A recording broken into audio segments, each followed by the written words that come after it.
Hi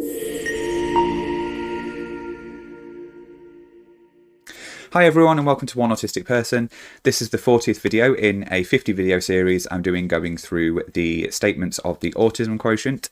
The autism quotient is a pre-screening tool that is often used as part of the diagnosis process for autism.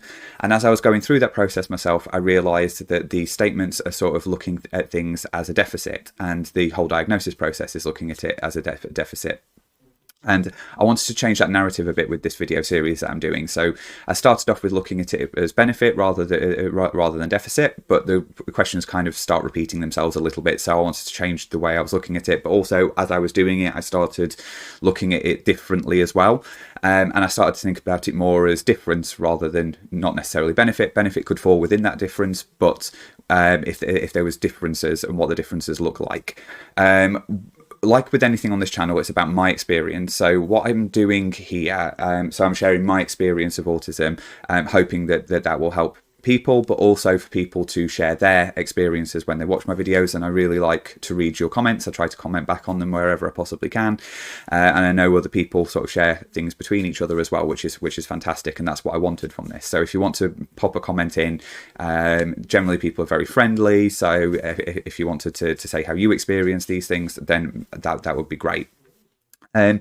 So what I've been doing as well is been looking at it from what it looks like for me personally, and then also what it may look like from an outsider's perspective when people are looking in on it. And that's because I've then spoken to people and asked people how they've experienced it from me personally. So again, all of this is my personal experience, like anything is with autism. So the 40th statement of the autism quotient is, when I was young, I used to enjoy playing games involving pretending with other children. Now, I slightly disagree to this because I could enjoy it. It was possible for me to enjoy it, but there was some very sort of strict boundaries that need to be put in place, and that's kind of what I'm going to look at from this. I'm going to look more at it from an imagination perspective with some little sprinklings of games in general, but I'm looking at it really from the misconception that autistic people struggle with imagination, when in fact I think the true struggle is expressing that imagination that connects with others, which makes sense when putting that against the diagnosis criteria and the assessment. It actually tests the communication of imagination, not the presence of having one. So it's when you're actually going through your assessment, it's testing whether you're able to communicate your imagination. That doesn't mean that you don't have an imagination. It just means that the way that is communicated to others is not in a way that they can either they can understand or they can connect with, and therefore it can make us look like we have a lack of imagination, when in fact, from my experience of it, I don't have a lack of imagination. It's just different to other people's, and the way I can communicate it is different, and it's just everything about it I think is different when I talk to other people about what imagination is like, but it's no less of an imagination. In terms of playing games, so I'm sort of going to break it. The first thing I'm going to look at is breaking it down from my experience and with the differences I perceived. And the first thing I'm kind of going to look at is the concept of rules within games and how that is for me, and how that can, and I'm going to look later at how that might fall into why games may be problematic when in a group of people. So this is my take on the concept of rules.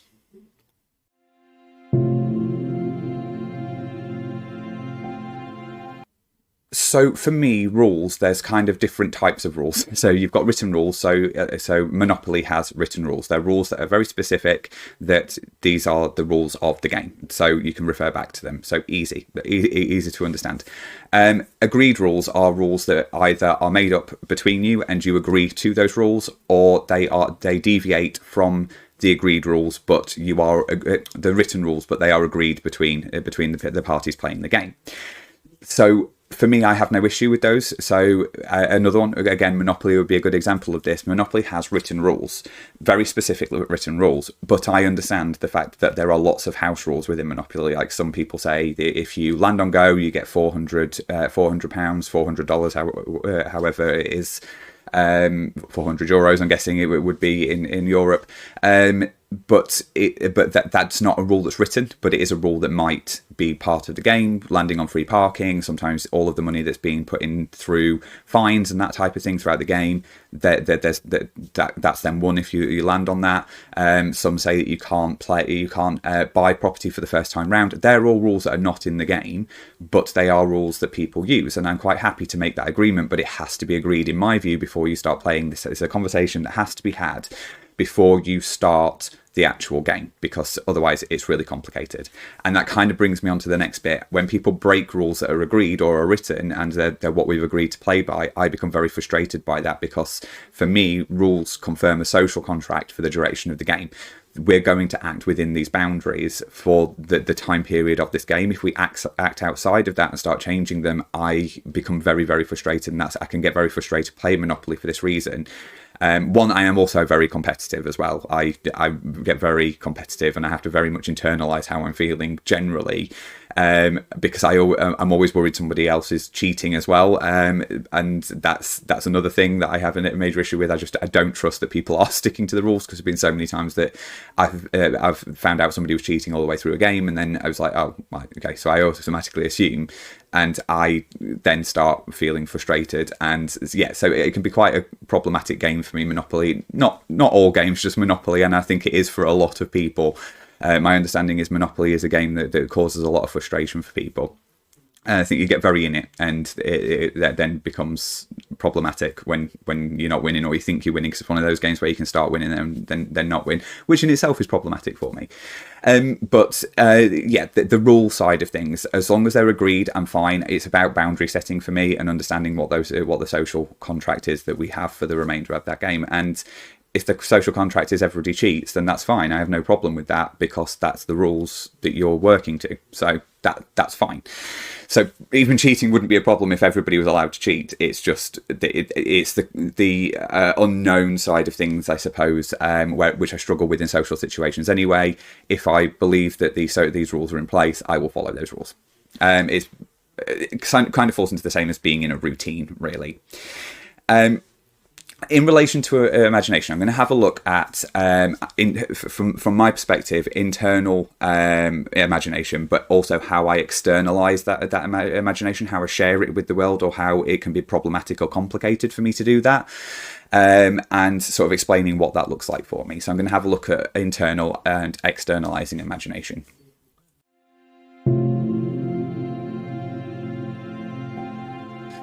So from an internal perspective, I have quite a vast imagination, but most of it stays in my mind, and I kind of consider it personal, that it's mine. And I think that comes from, one, being an only child, so that I don't believe that that's necessarily anything about being autistic.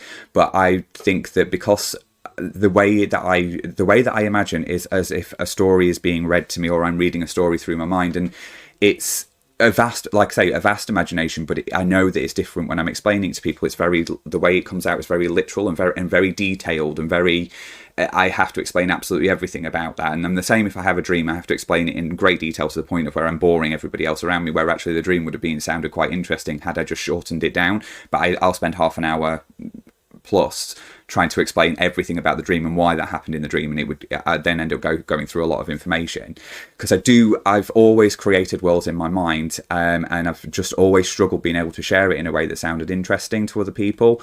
I'm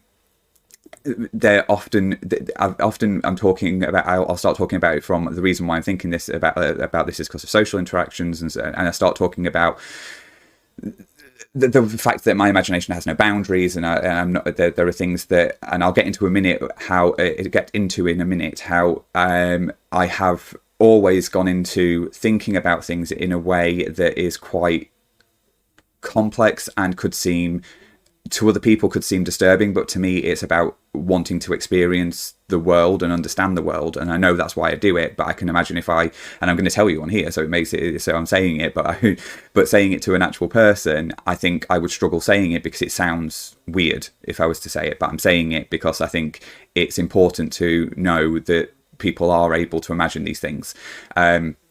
But I think internal imagination is where a lot of autistic people may sit.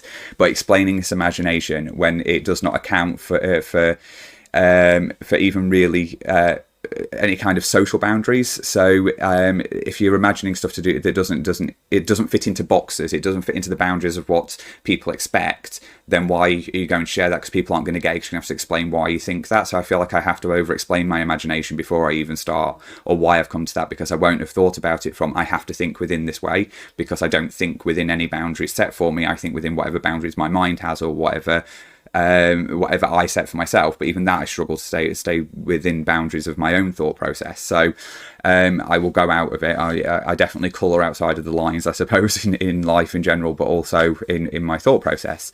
And how can a group of people who live their lives within those boundaries understand what I'm talking about? I see the world differently. So the things that I want to imagine may seem very strange for people. For instance, that I have an interest in the death penalty in general, from a social construct perspective, from a societal perspective, but also from an individualistic perspective. And because of the fact of it's such a wrong to me to do it, and it's such a horrible thing to do to somebody, in my view, personally, that I have tried to put myself in people's shoes of that. And maybe many people do this, but I can sort of go in depth into what it'd be like for the whole experience. And when I was younger, and throughout my life, I've been very interested in queens in history. That I've mentioned this before in other videos. Queens in history that were socially bullied, basically, because of the fact that they were seen as the problem in a situation. And I've looked at the sort of societal perspective and social reasons why, and sort of internal political systems of why that happened. But Anne Boleyn's one that I became interested in very, very early for that reason. And I would play out in my head what it would be like to go through that whole trial, the execution process, being sentenced to death, the whole process, being imprisoned, where she was.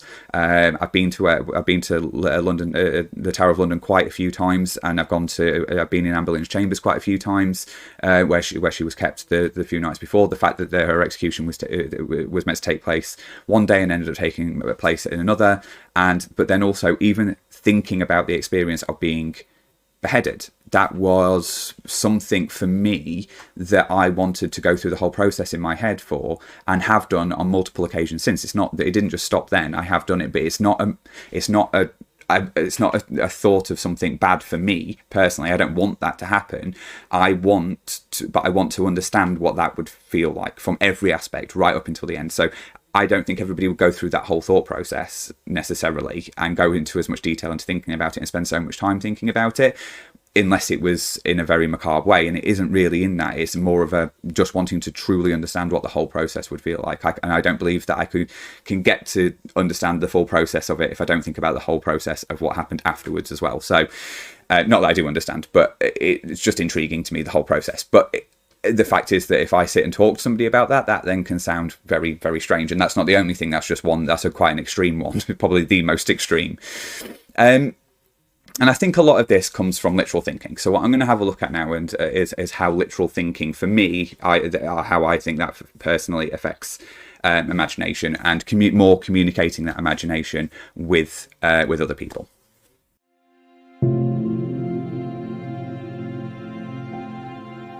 So I think it's quite a common understanding that autistic people quite often have literal thinking, that we think in quite a literal way. And for me, communicating my imagination means that I have to sort of defy implied expectations of a situation to talk about it, and I have to give a lot of detail about it. And people don't want to listen to a lot of detail to find something out often. So it sounds like I'm going on and on and on and on. There's social expectations. So when I was a kid, I knew how to play in a way that others told me would be acceptable in relation to life, but that could also go really wrong for me, and did. I got into a lot of trouble when I was very young. I was probably only about 4. I was at preschool, so 3, 4, and we were playing a life skilly kind of games where a friend was giving birth, and I said that it was a C-section, so I said what would happen in a C-section. I'm a bit wary of saying that on YouTube, because I'm not sure how they will see it. But obviously, people know what a C-section is, a cesarean section. It's giving birth, but it is an operation. It's a surgical procedure. And I knew that's how I was born, and that therefore that's what that's how my mum had explained it to me, how I was born. She briefly explained birth in general, but then she explained how I was born, not in graphic detail, but more detail of what it meant. And I thought that my brain just automatically went, that's how babies are born. And I got into a lot of trouble by the preschool teacher because of the fact that I was being too graphic, and it had upset other people. And then I got very upset about that because I thought, well, I'm only doing what other people are doing, and just I saw it from my own personal experience or my own personal understanding of the situation. But that's always been the case across the board. And the social expectations of playing, of being involved in imaginary games are probably problematic for me. I tried many times to bring people into my world, but no one wanted to be there because I would over explain it and make it so it was probably not very fun for them, because I'd over explain to the point where I wasn't giving them any ability to be able to imagine anything. But I would have wanted that back, which I'll get into in a second. But so I'd often give up as a child. I didn't, and to be honest with you, I was, again, being an only child, I was quite lucky in that respect, because I didn't really need to have to be around other people. I could just go back and go into my own room, and I could sit and imagine the complexity of space, and I could imagine the fact that we were living in a black hole, and that time is relative and size is relative, and it's all of the things around us are relative. So we could be a universe inside a black hole, something I still believe is potentially possible, and actually scientifically is possible, but something it is not probable, but it is possible, potentially not actually. But that's something that when I was a kid, I imagined could have been a possibility from reading what I was reading in relation to physics. So it was, but other kids wouldn't have been interested in me talking about that because it was different to what they would be interested in. They want to talk about space. There's lots of people, especially boys my age, that wanted to talk about space, but then I'd start talking about it in those kind of ways, and it just was so out there for them because it was just that they'd not looked at it in the same way that I had. So what I'm going to do is now I'm going to have a look at what it looks like, what I personally feel it looks like, and then how it may look from other people, from what I've sort of spoken to, mainly my mum, about this. So let's have a look at what it looks like for me.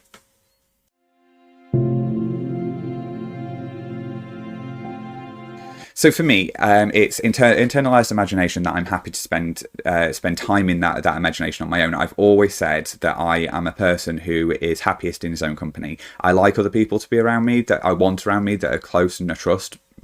Often no more than one or two at a time, but I very much enjoy my own company, and I think that comes from the fact that I can go so deep into my imagination and so inside my own head that because of the fact that I have that imagination. And again, growing up as an only child would have helped with that. I don't think it helped me socially, but it certainly helped me with my imagination and that side of it. I need to feel satisfied that rules are clear for everyone before we start, and that we can refer back to it. Clarity is so important for me before going into a game, because otherwise I won't enjoy it at all. So I've got to try and find that balance of clarifying the rules without sounding and making everybody else not have fun, and that can be quite difficult because I don't know when that line's drawn, because I also have issues with social cues, so therefore I might be going on and on and on, and actually they're all very frustrated with me, and that's then no problem, and I might not have picked up on it, and I'll just carry on.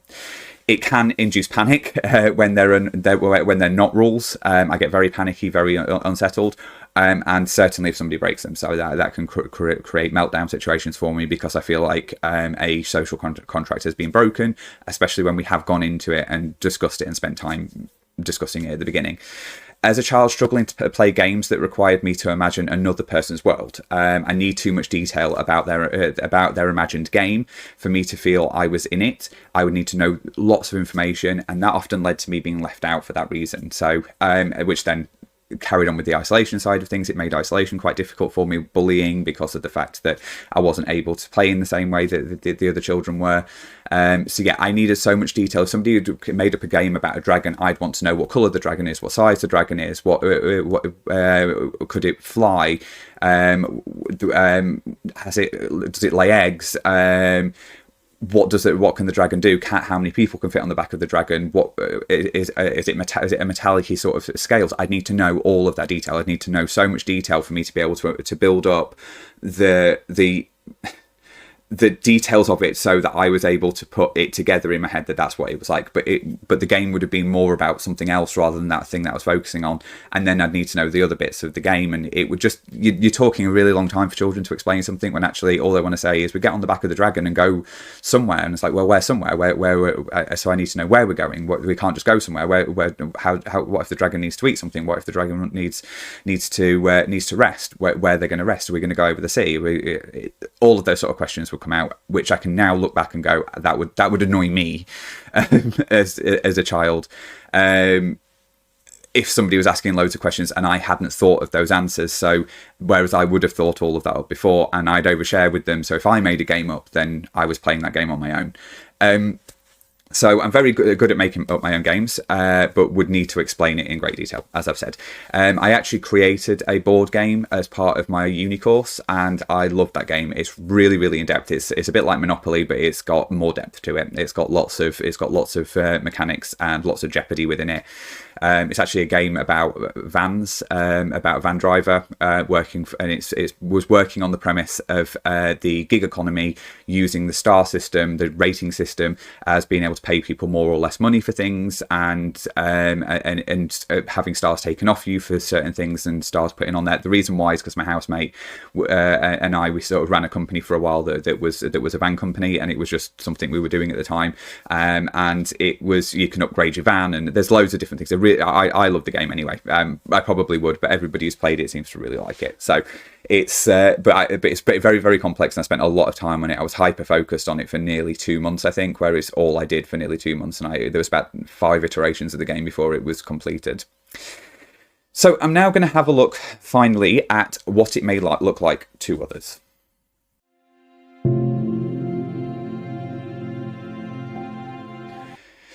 So from just thinking about it, and like I say, speaking to my mum and speaking to others about how, when I'm playing games, what that looks like for others, that having a lack of imagination due to not being able to explain it. So like I said before, when they're doing the diagnosis process, when you're going through the diagnosis process, one of the things they are looking for is a lack of, or what they think they're looking for is a lack of imagination. In reality, what I believe they are looking for, or what they are finding, not what they're looking for, what they're actually finding, is a different way of communicating it that doesn't connect with the person, because you're explaining it in maybe a very methodical way, or an over detailed way, or an under detailed way, or you're just struggling in some way to be able to sorry, my cat's just knocked my mouse, which has just sent everything flying. So yeah, they're looking at it from a perspective of a lack of imagination, but actually, in reality, what they are looking at is that the way we're explaining it may come across different, or it certainly feels like that for me, that I have the imagination, but just communicating that imagination is really, really difficult to communicate in a way that connects with somebody enough, and it can just sound very different. And I realised that when I was doing my assessment, that I sounded very monotone and very having to use my imagination in that sense of giving a story as it was sort of building in my head was extremely difficult. But it was there in my head. I just getting it out just didn't come out the way I thought it would come out. Oversharing in a way that others don't, because I have to give all the detail I'm thinking about. So making sure that I have told them absolutely everything and I've not missed something out, and they understand what I'm talking about. Like I say, if I'm telling somebody about my dream, which is an imagination thing, it's similar to obviously it's come from my brain, so it is an imagination thing. I have to explain absolutely everything, including the colour of the grass and the size of the river and everything. Absolutely, every minute bit of detail needs to be explained to that person, even if they clearly are not interested anymore, and I don't notice that until much later, and still can't stop myself. I still have to carry on.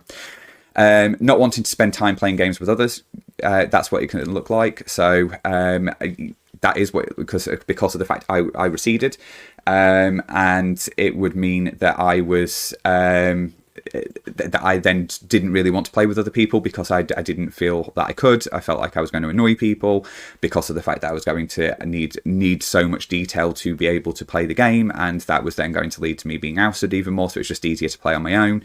And I didn't really have a massive interest in playing with other people anyway, but when I did, it was always just felt like it was all going to go wrong anyway. So yeah, but from others it can look like you are staying away from, especially when a situation changes. So say you change schools or you change class or whatever, that would then mean that I kind of just wouldn't even bother. So it then made me look like I was being rude, I suppose. And being too overbearing with rules, this means it takes the fun out of it for others, and it's often before the game's even started. So I can understand why, if I've sat there and made you spend 20 minutes explaining the rules to me and going through the rules and making sure that I understand the rules before, that's not much fun before you've even started the fun bit. And obviously, if somebody breaks the rules, if I end up having a meltdown, that doesn't look good. It looks like even though I am quite competitive, people are going to put that down to being competitive, especially if I was losing in the game at that point. It would look like it was definitely due to the competitiveness. I'm not saying the competitiveness doesn't make that worse, but the meltdown might actually come from the fact that I feel that the social contract has been broken. So that's what I think it can look like. So it's looking like you've got a lack of information, that you're oversharing too much information and being overbearing, and that you actually take the fun. I actually take the fun out of the situation, and that I also not really that interested whether I play games with other people or myself. So that's to me what it would look like, which I can see why it's problematic, and I can see how it all builds. For me, it hasn't been hugely problematic, actually, long term, because of the fact that I like being on my own so much that that's not really too much of a problem. And I just make sure that I try to think about how I'm going to explain something from my imagination to somebody. And I've found that if I write it down first, sometimes that helps, because it allows me to either put details where I need to, give the right details. Because the other thing I do is jump all over the place as well, because I forget that I've not told them this bit, and then I have to go back and then I'll have to explain it again. So it goes on and on and on. So sometimes writing it down before going to say it means that that's when I am able to then explain it properly, or better, or to my satisfaction. So that's imagination.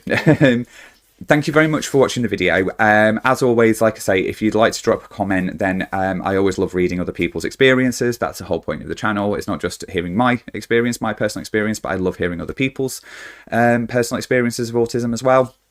If you could subscribe, share, like the video, that was really helpful for me from an algorithm perspective. But if you don't want to, that's fine as well. But I hope to see you on the next video, and thank you very much. Have a lovely rest of the day. Bye.